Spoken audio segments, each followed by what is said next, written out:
hot, yeah.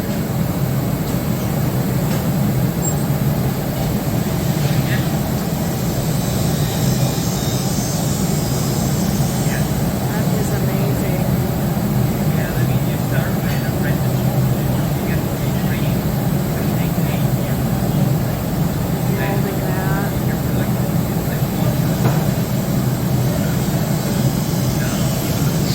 Got our group over here watching on. There you have it. So folks, here we have the blowing department. So this is the first of 4 main crafts that you'll see in crystal making. Those crafts are blowing, cutting, sculpting and engraving. The blowing department is all about putting a shape on the crystal. So melting your raw materials together in a furnace, which is in the background. So first of all, the furnace is up at the back of the platform, where the orange glow is coming from. We also have what's called a portable furnace over here, and that's where this craftsman has a piece of crystal now.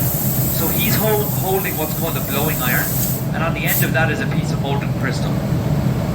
So you'll see it come out now in a moment. It'll be glowing orange because of the heat. When it first comes out of the furnace, it's 3200 degrees Fahrenheit. And this is what it looks like. Oh my gosh.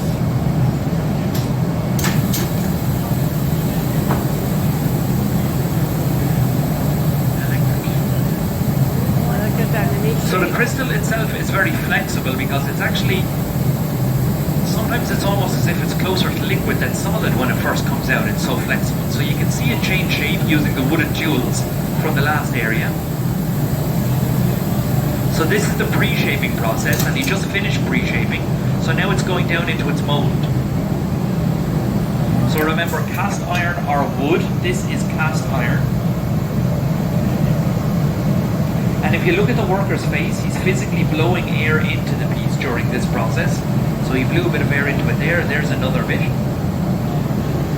So when the air travels through the blowing iron, it goes into the crystal and it makes the piece get bigger. And as it gets bigger, it takes on the shape of the mold. In this case, the mold is in the shape of a vase. So they're actually making a vase right now. Got that little. They do a few dozen per day. But the thing is, they won't stay on the same thing from start to finish. Now the piece hanging out over the top of the mold that we can see is called the cap. That's not part of the final design, so that will get cut off in the next area and it will be melted back down and reused. But it is certainly still there because it is still extremely hot.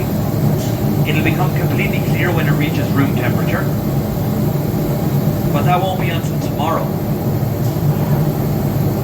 The cool down process has to be done very slowly because if you let it drop all the way to room temperature in one go, it would cool down so quickly it would crack. That's called stressing. So you want to avoid stressing the glass. It's fluctuating, you know, it has to be something like, it's out at 3200 Fahrenheit. We've just given you a look at the final piece. Now remember, it still has a cap on top of it, it needs to come off. That's going into a kiln, and it'll stay in that kiln overnight where it slowly cools down hour on hour.